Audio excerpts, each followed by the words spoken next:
Hi, it's Sarah SMUTNY, your host of the Simply Balanced podcast. I'm super happy that you're listening in today. And here in this podcast, we are going to go deep on gut health, anti-inflammatory living, spirituality, self-care, and so much more. Yeah. Hi, Nikola. Yeah, so I invited Nikola because she's a fertility coach and also yoga instructor based on the topic of fertility. And I find this so interesting, and I guess a lot of the audience also finds it very interesting because it's a big topic, you know. Nowadays, a lot of women have problems getting pregnant, and I was very intrigued in her methods, how she's working, and that's why I invited her on the Balanced Tribe to just discuss a little bit, you know, what is all possible in the holistic field. Also, when you want to become pregnant, when you want to enhance your fertility in general.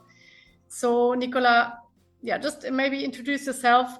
Who's Nikola? Thank you for having me today, Sarah. I'm Nikola. I'm based in the Netherlands, but I come from the Czech Republic. And before I got into the field, I was already a yoga teacher. But then through my own fertility journey, I got more into the specifics of fertility yoga and hormonal balance yoga, also now prenatal yoga, which helped me personally as well throughout the journey. So I wanted to learn more until I also got certified in these fields. And then I'm also a wife, a mom today, a little bit of gardener, I guess. I like reading and I like cyclical living. So that's also something I have a passion for and something I teach my clients and something we work on with my clients to live a little bit differently throughout the month, because we are not like men, that they're just cyclical. Every day is the same for them. And it's a lifestyle, so it also affects my life, that I treat each phase of the menstrual cycle differently, and it's become kind of part of my personality too, I guess. In which cycle are you now? In which season of your... I'm pregnant now, so Okay. So it's it's a little bit different. It is. I feel like I'm constantly now in luteal phase because in pregnancy you run mostly on progesterone that is dominant after ovulation. So I guess that's how I'm feeling. So a little bit more tired, a little bit more introverted, I would say. So I want to more tune in, be with myself, not to have so many social activities. And pregnancy can feel different for everybody, but that's how it has been for me, at least. Feeling like in the luteal phase a little bit.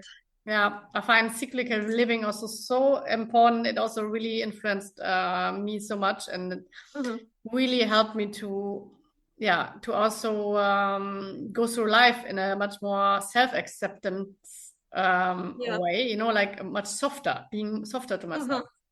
Not always that's true, and kinder.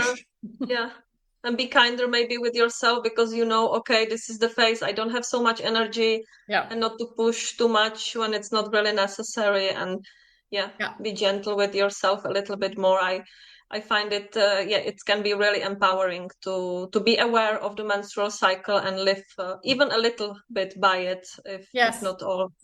And since then I don't really, like in the past, I was impacted so strongly by the cycle, the PMS before, and then the this high phase just before getting the cycle, and then like the big drop, you know, like was on my life, or like my months were like on a what do you call this roller coaster, or like roller coaster. Basically, I felt like this all the time, and now it just, you know, like a nice wave.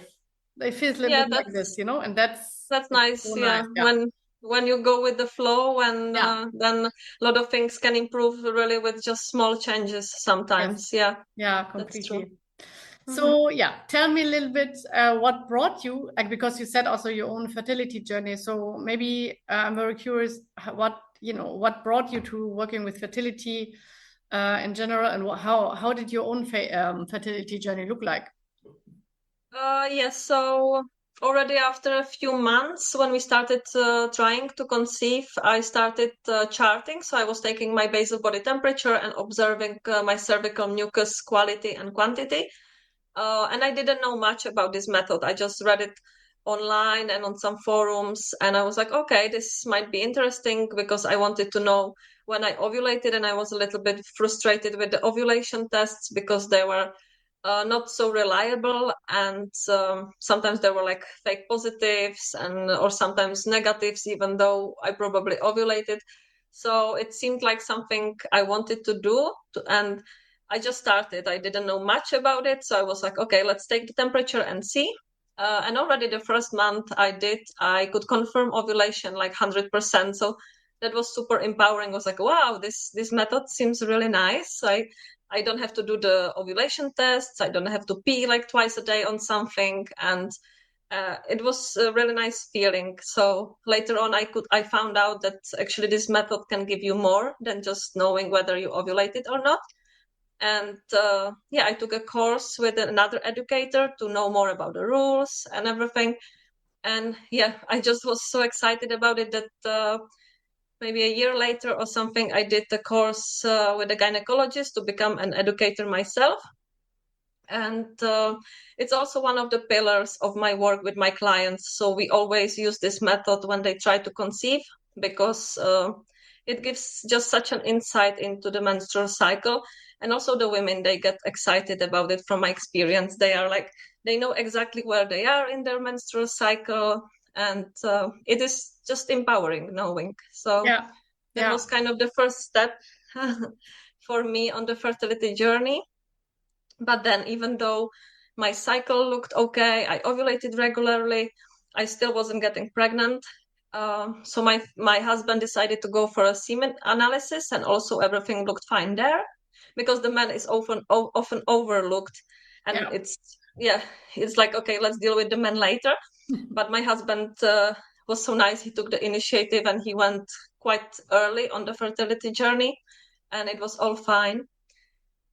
So we just kept trying. I was already, I think, living healthy and eating well, exercising. I did yoga. I was the yoga teacher. So we just kept going. We did try to improve our diets, maybe with some vitamin supplements. But still, after a year, nothing was happening. I didn't even get pregnant, not even a biochemical pregnancy. So we went to the fertility clinic here in the Netherlands. And my expectations were high. I thought like they would do plenty of testing and digging, and but that wasn't the case. So they just checked whether I ovulated, which I already knew. So they could confirm that my cycle was ovulatory and everything seemed fine. And we decided, or they advised, and I went with it to do a hysterosalpingogram. It's an X-ray to check whether my fallopian tubes were open. So the doctor inserted some kind of dye, a liquid, into the uterus and the fallopian tubes, and also all seemed clear there. So they were happy. I wasn't so much, because I wanted to find some reason why it wasn't happening. I can imagine. Because it was very frustrating. Like everything seemed fine, but we weren't getting pregnant. And I'm also this person. I want to know everything. I don't want to guess. I don't want to be left in the limbo. So I really would like to have it on paper. Like, okay, this is wrong. This is what you can do to improve.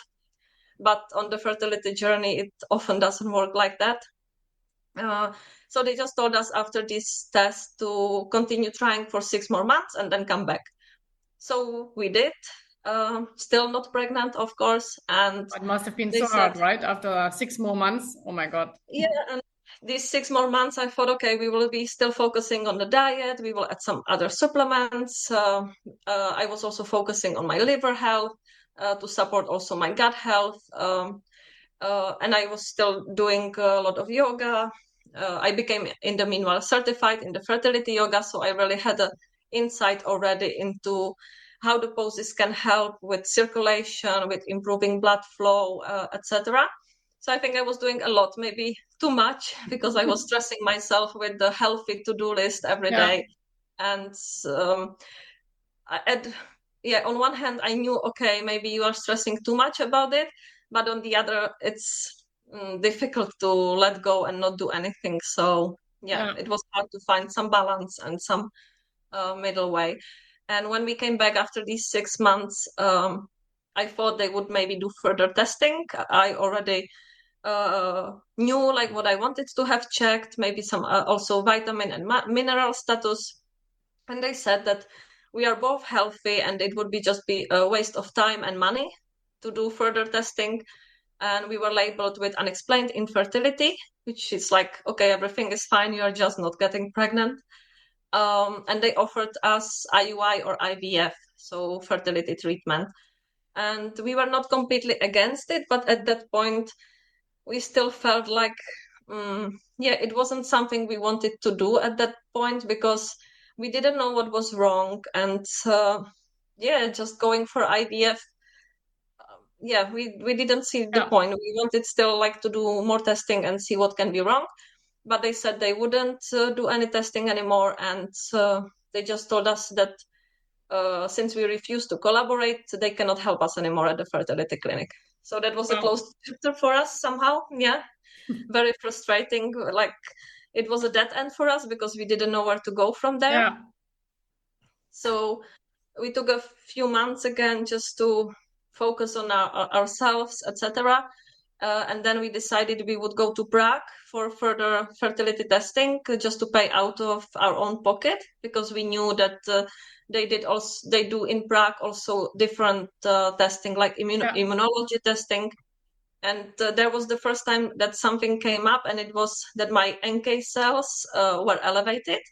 So it's natural killer cells, and there is not much research about it yet. But what some doctors believe is that when the egg gets fertilized and wants to implant as the embryo, then because the NK cells are elevated, they just fight the immune system and they fight the embryo. So they just kill it as it's a foreign object. So that could be one of the reasons I wasn't getting pregnant. So I was put on some immunosuppressive drugs. I think it was Medrol. It's something like prednisone that is quite common for 2 months. And I wasn't really happy about it. I didn't have huge side effects. I was a little bit bloated, but I was working for so long on improving my fertility, and then taking the cortisols, it felt like a little bit going back and taking a step back. But I stayed on them for 2 months. Then we went again for the testing, and the NK cells were elevated more than before. So there was no point in doing that anymore. Then I focused. I was reading more about the NK cells, even though it's a little bit difficult because there is not so much research. I was listening to some podcasts and started focusing on reducing inflammation in my body, because it can be also that the immune system is fighting something that is going on inside. So I was trying to reduce inflammation, improve blood flow and circulation in the body. And I don't know, maybe it was all of the things together, but after like 3 more months, we got pregnant naturally. So I'm so happy for you, like to hear that. You see, a long journey though. Yes, but it makes sense, what you just said with the killer cells. It really makes sense. So it's really good that the doctors in Prague, at least they put you on the track. You know? Yeah, and we had also really nice doctor, because also my AMH was a little bit lower. So for many doctors, it's like a concern that the ovarian reserve is less, so that there are not so many eggs left, let's say. But my doctor said that this number is really not important, because all we need is one good egg. And it can also change. It can change with age, it can change with diet and lifestyle. So it was nice to meet a doctor that wasn't so hooked up on the numbers, and just did what she felt was good for us. She also knew that we didn't want to undergo the fertility treatment like IUI or IVF, and she was on board with that. So we were, I think, also in the end lucky to find a reasonable doctor. So you felt really understood and heard and more safe at that time. And I think that was super important, because here in the Netherlands, it can happen at any hospital or at any doctor, but I felt like really dismissed and not listened to. also, it already started when I was telling them that I know 100% sure that I ovulate. I knew when I ovulated around day 12, so a little bit earlier than the textbook day 14. And they still didn't believe me, and they kept wanting to do like nonsense ultrasounds. So already back then I felt like, okay, this is my body and you're not listening to me. You're not, I know my body. Yeah. So oh my already God, it reminds me so much of my own, not the fertility journey, but my healing journey. Yeah. And a lot of big part of it was in the Netherlands. And yeah, I also had quite some experiences there, which I completely feel you. Yeah, not and it's being so listened to. frustrating, right? Like you are Yes. telling something and you know they don't listen or they don't believe you, and just go with their like, okay, they have a point of view, like some narrow focused, and Yeah. that's what they go for. Then Yeah. you stand again on the street, you know, when you come out and you're like, and now? Yeah. It was actually not funny at all. Now I'm No. laughing, but it was not funny. Yeah, and I But can imagine. unfortunately, not everybody can advocate for themselves, or Yeah. don't know how to communicate, and then they're maybe pushed into things that don't work for them, or they don't align with it. Yeah. And yeah. Yeah. And And not then it everybody makes can even afford, you know, going to Prague or going also, using other roads, let's say. So not and that's everybody also lives there. unfortunate. How expensive everything is. Even if you go for the conventional treatment, you still have to pay, and it can get really expensive. Yeah. So what, like from your own journey then, you know, like it was kind of a long journey. Yeah. So when you now work with clients, you know, what do you do with them, you know, or just to have an example, if let's say I would come to you now and I would have problems to conceive, like what would you do with me? What would be your roadmap? I mean, I always start, well, of course, we look into the cycle, we see how much the woman actually knows her cycle, whether she thinks when she ovulates, whether she ovulates when her fertile window opens, because very common there is, many women actually miss their fertile window because they think, okay, this is what I was taught at school, that I should ovulate around the day 14.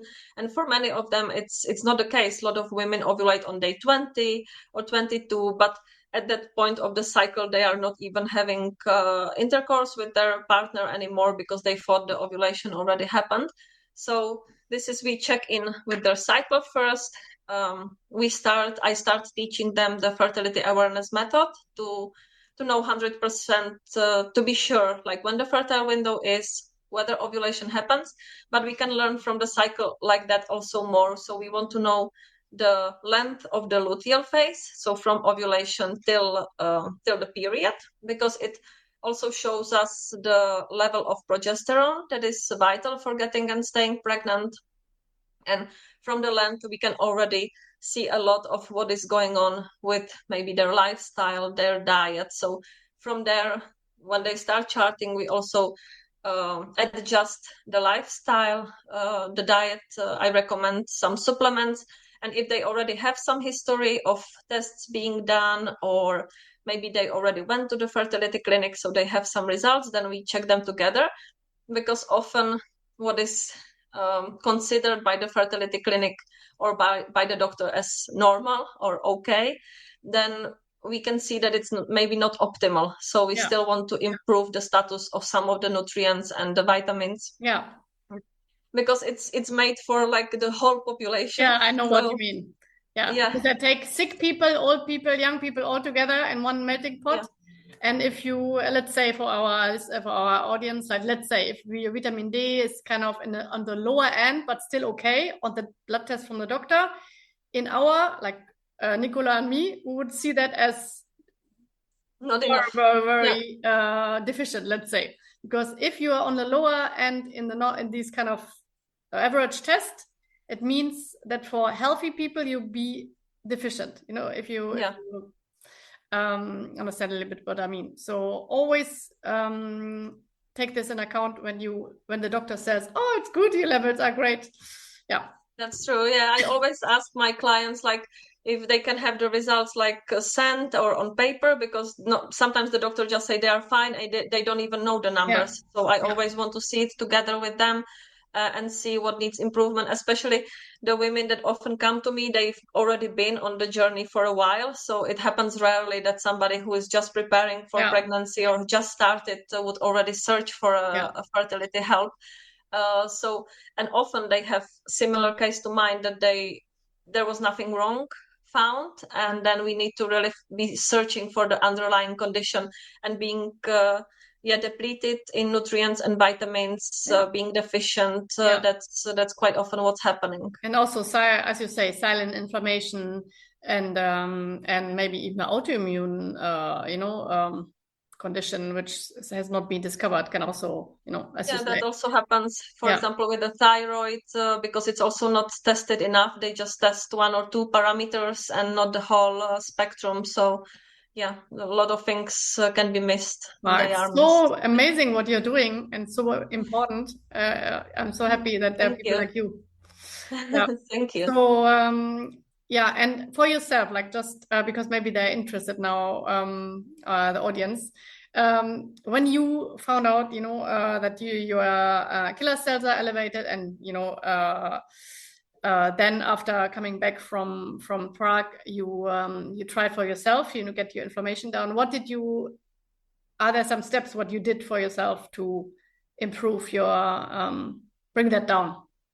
What I added, already, like I said, my kind of fertility routine was quite complex and maybe overwhelming, but what I added was, I added some grounding, so through yoga, but also I was trying to get my feet on the ground more and just walk in the garden, in the grass, which now I neglect a little bit, but I felt back then it was really helping, and it was helping kind of also postpartum. I felt like it was very nice. So I just sat outside with my feet on the grass and was getting myself grounded. So I think grounding was one of the points. Then I was going to sauna, so to be sweating, because by sweat you also release toxins, and it's a body's natural way of detoxifying. Also getting you in this way, you get rid of excess estrogen. So, and I love it. So it's beautiful, and it's also relaxing. It's something to do to relax, but also to help. Because it seemed like my immune system was kind of overactive. But at the same time, I wanted to make it stronger, because it made sense, like the immune system needs to be stronger in order to fight whatever is happening in my body. So I was also taking some supplements to support my immunity further, that I added on top of what I was already taking.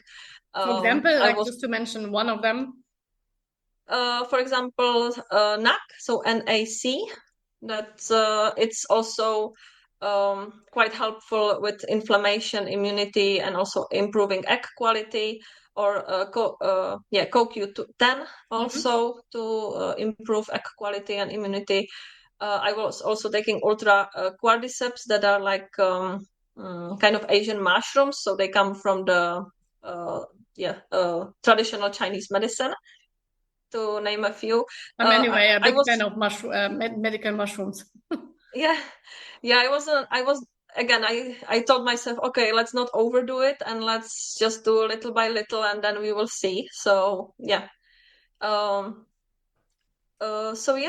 also some cold plunges. I mean, not too much, just after sauna. Like, I wouldn't do it every day, for example, but just a little bit to boost the immune system. So after sauna, I would go into the cold water, like not freezing, not with ice or anything that is so popular these days on Instagram, nothing extreme, just to really get the blood flow going, improve the circulation.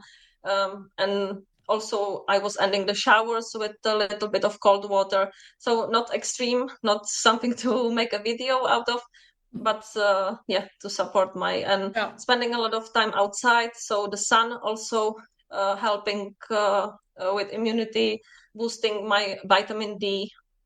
I think that were the key factors.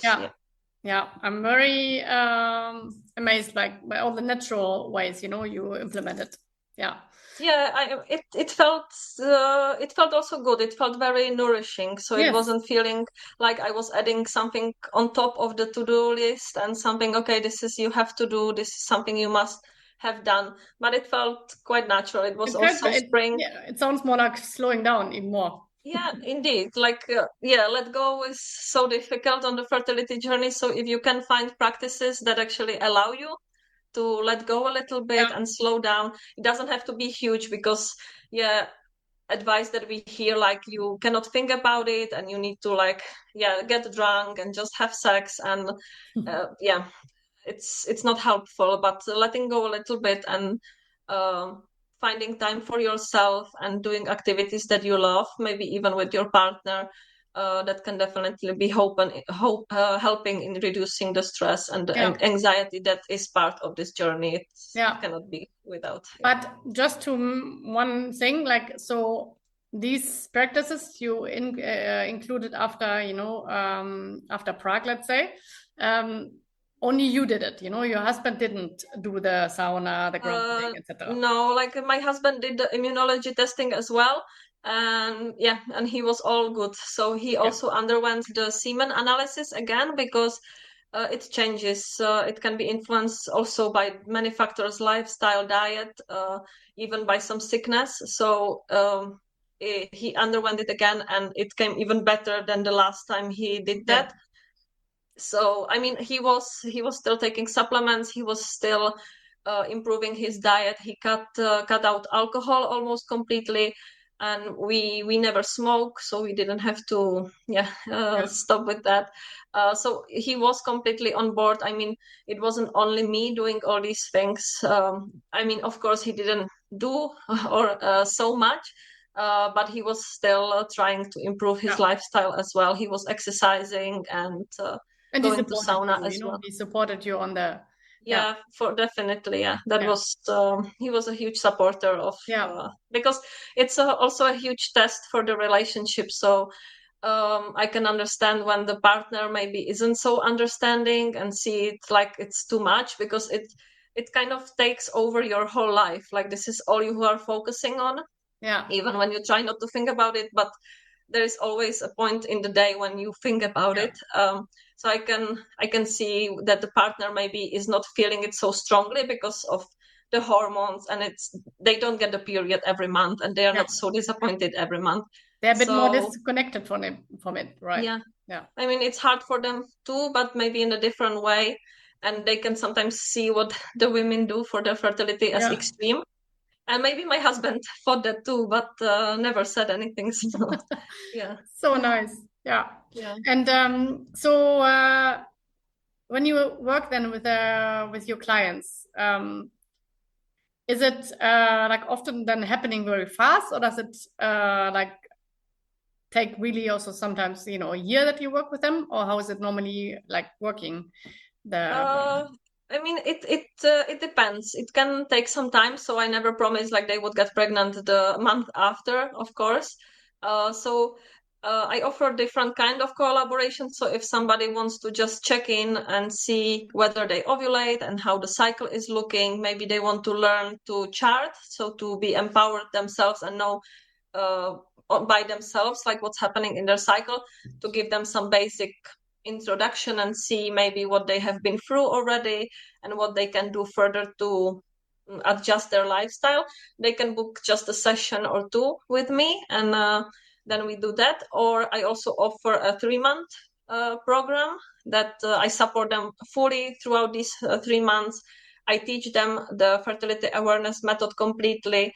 We, like we discussed earlier, we just check all the tests, etc. We adjust the lifestyle, and then usually after these 3 months, we stop the collaboration, even though they, of course, can always reach out to me, and then they continue working on their fertility on their own. So sometimes it can happen already in these 3 months, and sometimes it can take longer, and sometimes the woman ends up anyway in some fertility treatment, like going for IUI or IVF.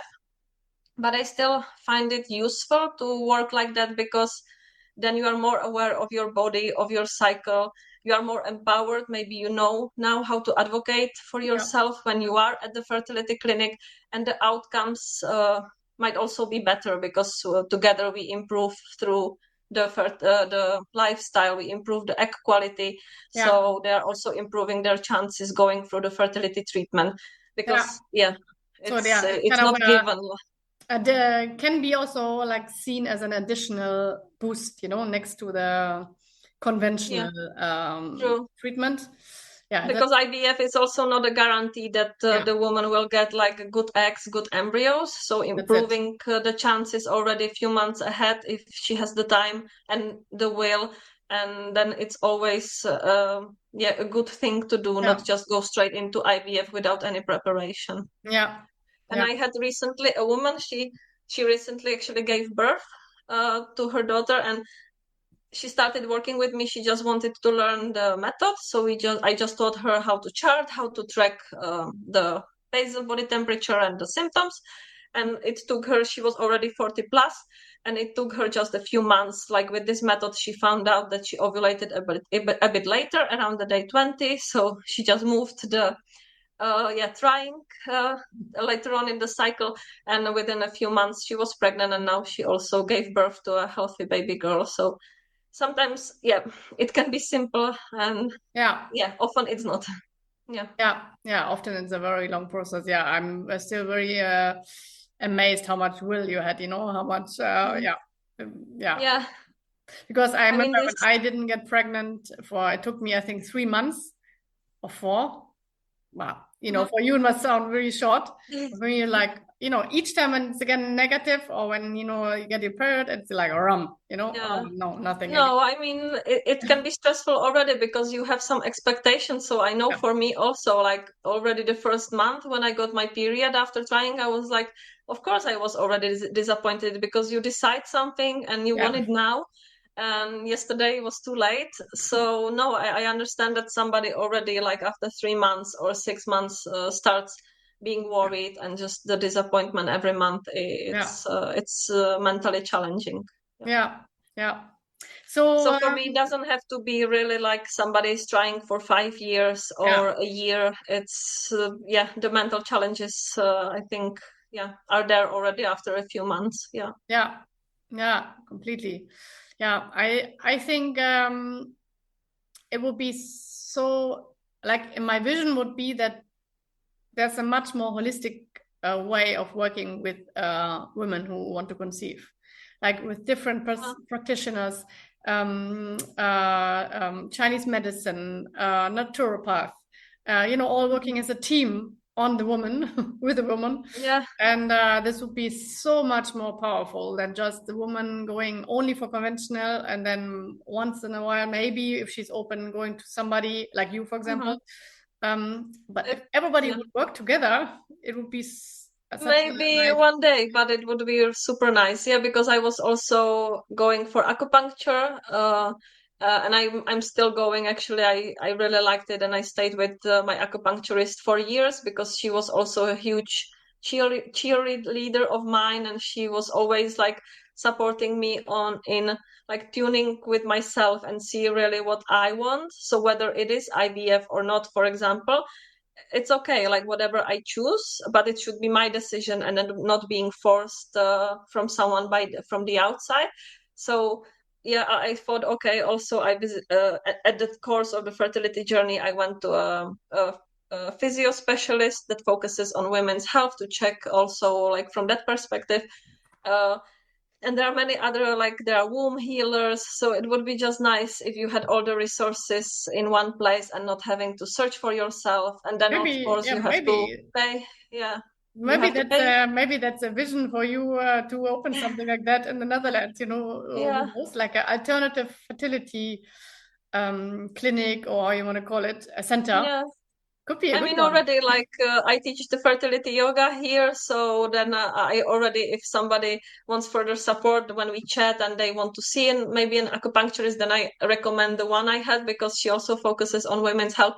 So like creating a small network already. Well, it's still local, but it would be nice if it worked like this, because I was really surprised at the fertility clinic that they didn't really ask anything about our lifestyle. They didn't ask about like what diet we were on, or if we took any vitamins, any supplements, like nothing like that. I mean, they only wanted to know if we drank alcohol and if we smoked, and that was it. That was all the questions. Yeah, that's very sad. Like I had one experience was also in the Netherlands.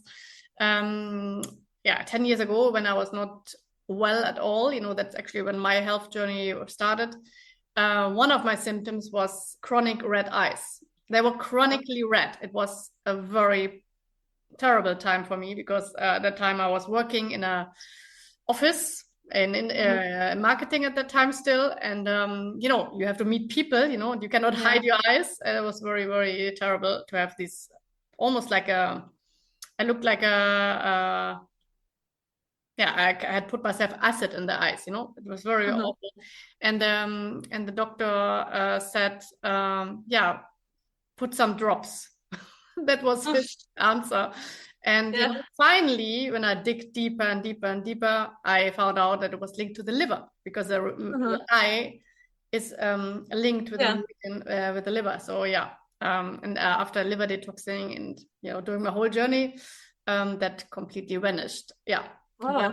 So unfortunately they just focus like, okay, they want to get rid of the symptom straight away and make the patient happy, but they don't want to dig for the root cause, and it causes time, and they are not trained in this way, I guess. That's the issue. But nowadays, I think the new generation of doctors is I've seen many getting much more holistic, more functional, and I hope that there will be a change. For sure.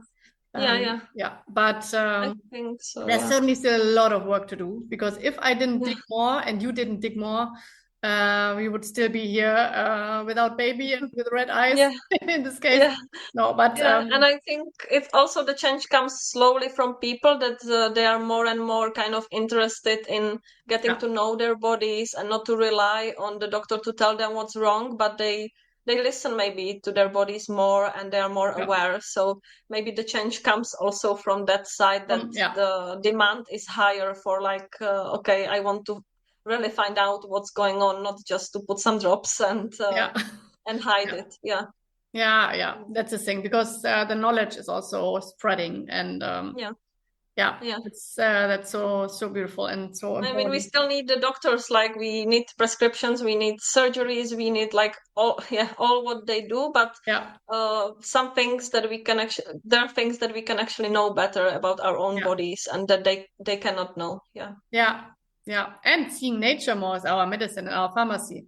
Which sentence changed completely my life, and was actually what made me go on my on this digging journey.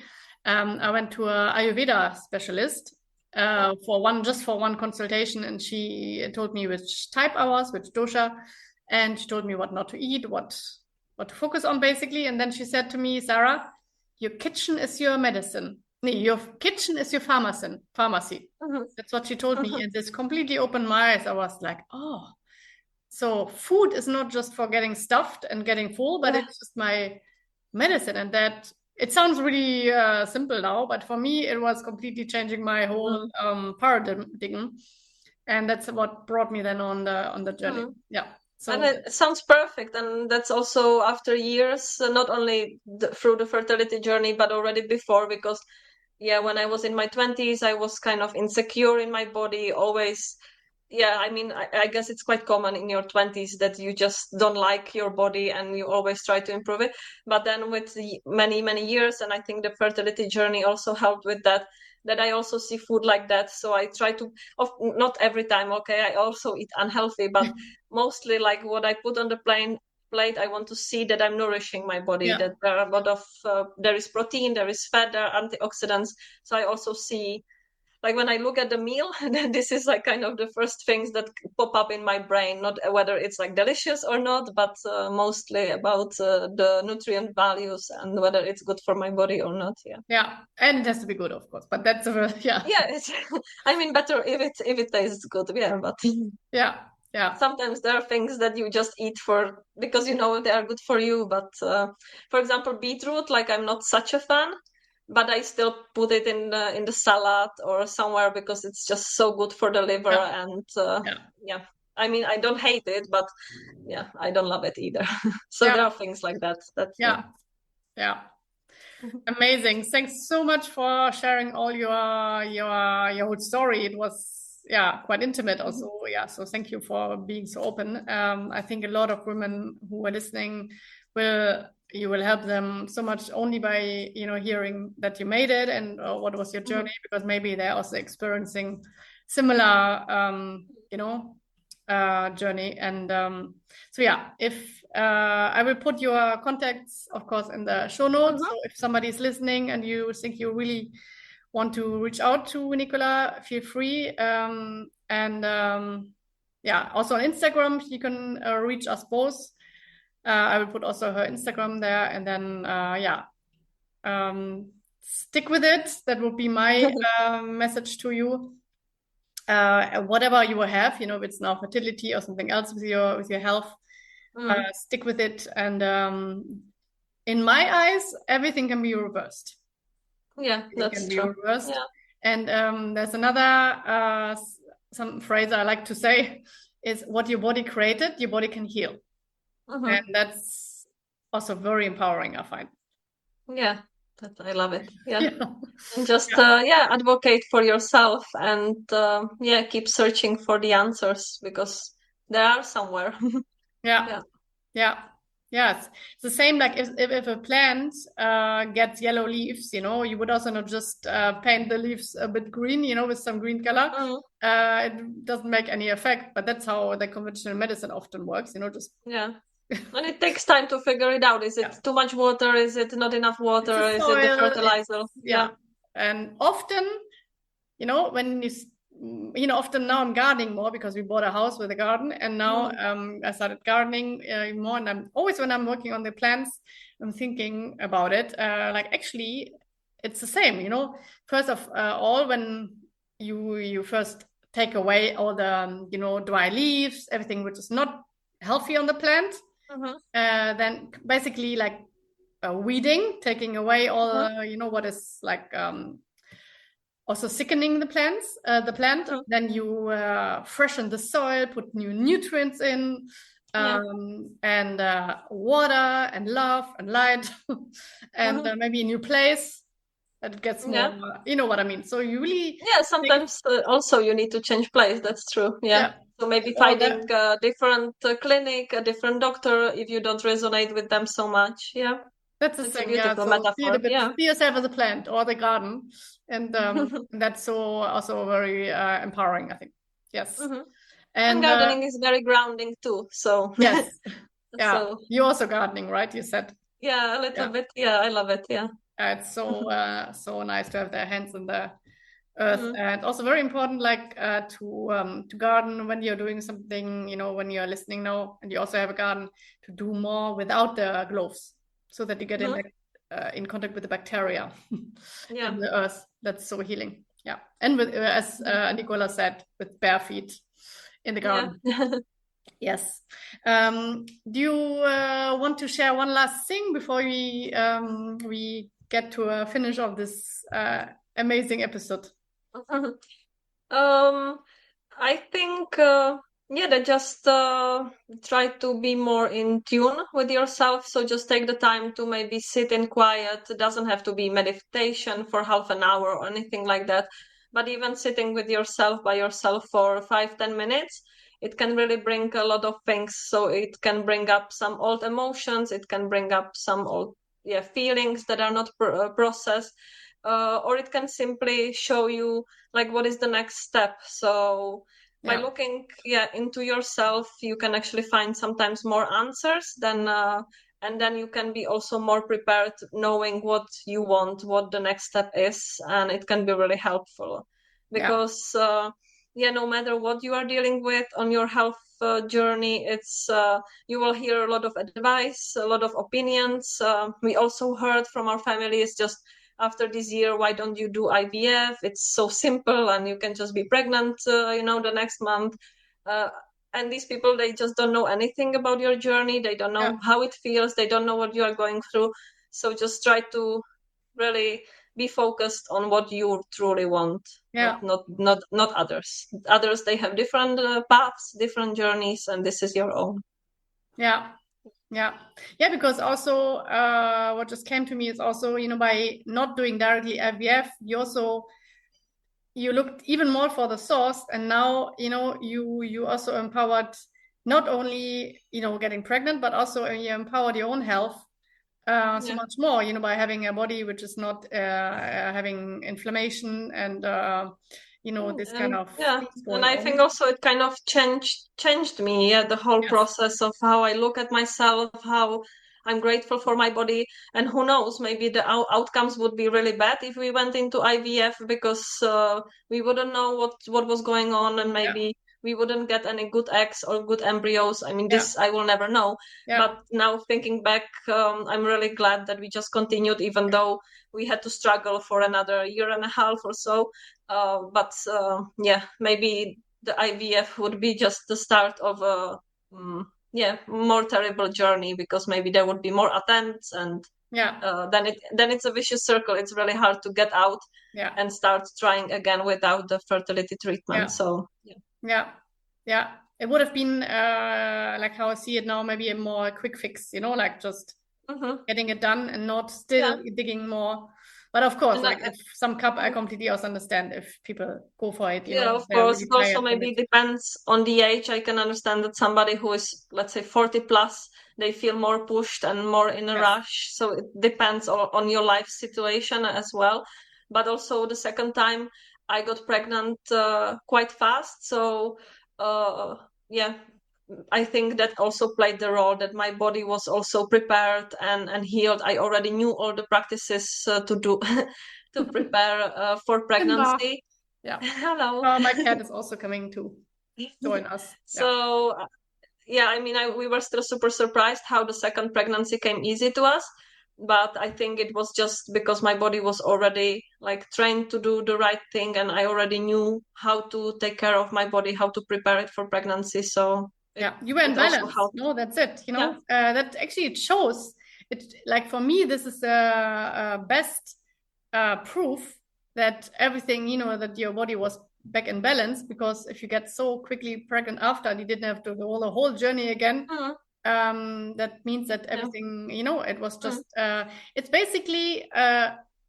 It's basically, I see it like an army. When the army is marching, everybody has to march in the same way, and you're, imagine it in the body. And if with you, there were two little guys who made crazy things, in the, in this march, and it was not coherent. And now you brought those two guys back into the, let's say, synchronicity, and now everything is just in the flow. That's a beautiful image of it.